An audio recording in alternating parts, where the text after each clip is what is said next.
Hey, I'm Dr. Amy. It's time for another Tuesday tip. So this week I want to talk about kind of a weird food labeling situation and the weird sort of food process that is margarine. So everybody knows butter went through a big thing where it was like the unhealthiest, most dangerous food in the world.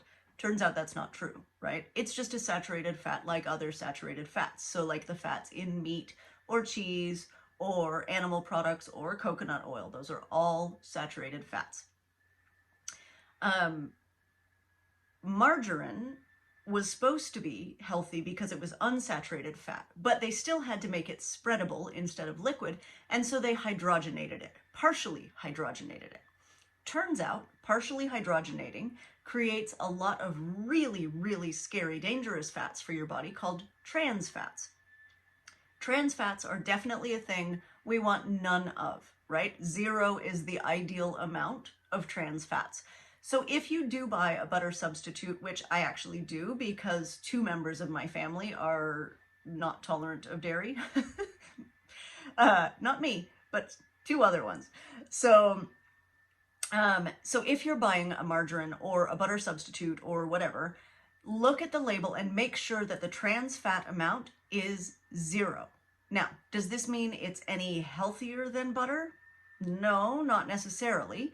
Sometimes it has a mix of saturated and unsaturated oils, and that might be a good thing because we do want those unsaturated fats, but most often they're really kind of trying to do some workarounds here, and I would put it on an equivalent level with butter.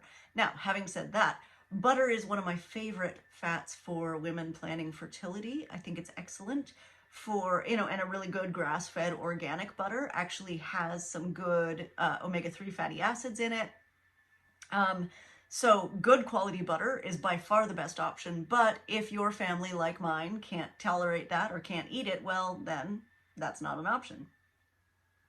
So with margarine, the most important thing is to look at the label very carefully. We want 0 trans fats, right? And we want a mixture of fully hydrogenated or saturated fat and unsaturated fatty acids if we can. Now, here there is also misleading marketing because many of them will say, with 100% olive oil. Yay, olive oil's healthy, right? Okay, well, with olive oil doesn't mean 100% of it is olive oil. It just means they've added a bit of olive oil to whatever oil they were using, right? But it might be like 0.01% is with olive oil. Legally, that counts. And if it's 0.01% 100% olive oil, then it's with 100% olive oil. Yeah, because marketing is shady like that, right? Like there's some weird things here. So be very aware when you're reading the label. If you have some knowledge about the different types of oils that are good for you, like olive oil happens to be an excellent oil for your health, and it's better to cook with olive oil than any kind of a butter substitute or butter itself, then really, really, like lean into that.